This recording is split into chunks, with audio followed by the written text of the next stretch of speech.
Okay, so 10 distillations, community building as creative practice. 0, begin by a clear focus and values. Let them be honest and brave. Make sure they have some guts to them. They should make people think, yes, that is important, that is real, that works.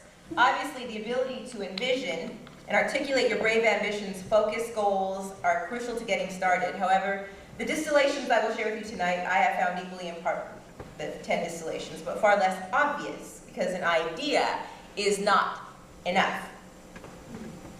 Okay, I'm sharing with you the 3 foci, the 1 foci that now kind of are guiding my work in ArtsBridge.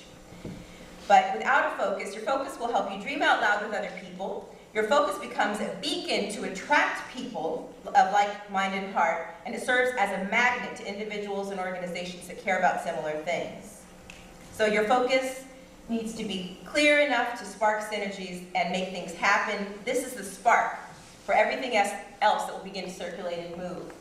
And a colleague of mine that says this very well is Miss White. She's a choir teacher at David Stark Jordan High School, LA. It's always been very important. I mean, there is no dance without mathematics. There is no music without mathematics. There is no music without history. There is no dance without history. There is a science to the body and how you move your body. Everything that has to do with arts is an education issue. She did that well, didn't she? Okay, 1. All that was just 0. But if you say 0 focus, then you'll think, oh my God, no focus. So 1. Relationships. Authentic relationships are important. And some people, say you are what you do, you are what you eat, you are what you think, but actually, we probably are who we spend our time around as well. So who gets involved, the nature of the relationships, and the level of satisfaction experienced by people is as crucial as your focus. People around you will invent things and contribute in ways that you could never imagine on your own. They'll surprise and delight you. And if you choose poorly, they will tear you apart. They'll render you, as we say, un tamanho de botão, the size of a button. You don't want to make that happen. You don't want to let that happen. These images are images that I use to look at relationships.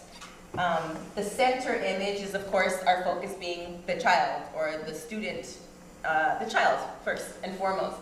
UCLA ArtsBridge, this group that I direct right now, is just a small part of that bigger picture, and it's the child within the household, within the neighborhood, and then looking to collaborate with schools and other community arts centers. But I would say, for example, CAP could take the same place as conceptually as the Community Arts Center. It's just to get an idea of you not placing yourself at the center of your activities.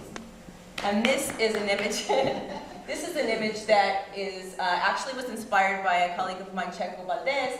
He didn't do it looking like UFO style like this. He was trying to break up what he called the pulpo del imperio, which is that you have this big head on top and all these tendrils coming out. He said, no, we need to start sparking and inspiring each other and reaching out towards each other. So this is the idea that in the different clusters that we would want to help spark or recognize or support in different communities, that the communities themselves will be just as much a resource to each other as ArtsBridge might be, for example, to a specific community.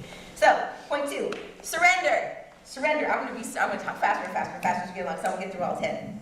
Surrender. It's an important concept that I never heard discussed in political organizing. When I was coming up, it was always create, make things happen, bring it into existence, start something. Actually, sometimes it's left me frustrated when things didn't go as planned. And in yoga practice, I started to learn how useful the concept of surrender was.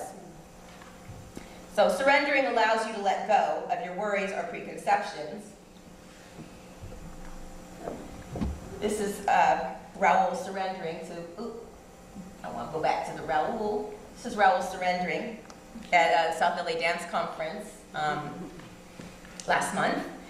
And basically, I'm not even going to read what I was going to say, but I remember once in yoga sitting and thinking, oh my God, and the teacher saying, let go, don't worry, let go. And I'm thinking, how can I let go? Everything is so hard right now, and I'm working so hard, I'm tired. And then upstairs, I heard this thing just go, bam! And it just hit the ground like that, thud. I'm like, oh, that's how you let go. You just you let the fuck go. You just let it go. All of it, just let it go immediately. Don't hang on. It's not going to be nice. It's not going to be pretty. Just let the shit go. Because you have to survive. That's, the other point, right?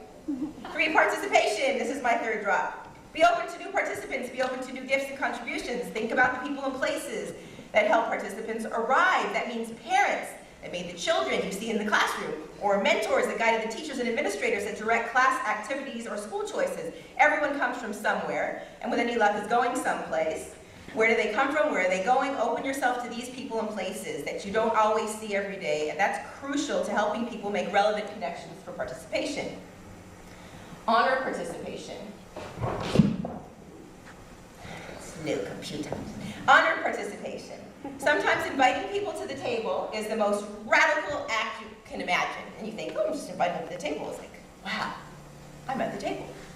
And Ulysses, right over here in the left-hand corner on the bottom, said, you know, I've never been to UCLA before. I'm like, oh, cool. Well, we're trying to figure out what we're doing here and what it means. So why don't you participate in this thing? And it was really positive. Silently encourage people to respect each other by inviting them to the table. Yes. And just in a meeting last week, it's to get over this idea of, oh, I'm not worthy to be at the table. Well, of course, yes, you're worthy to be at the table. Okay, number 4.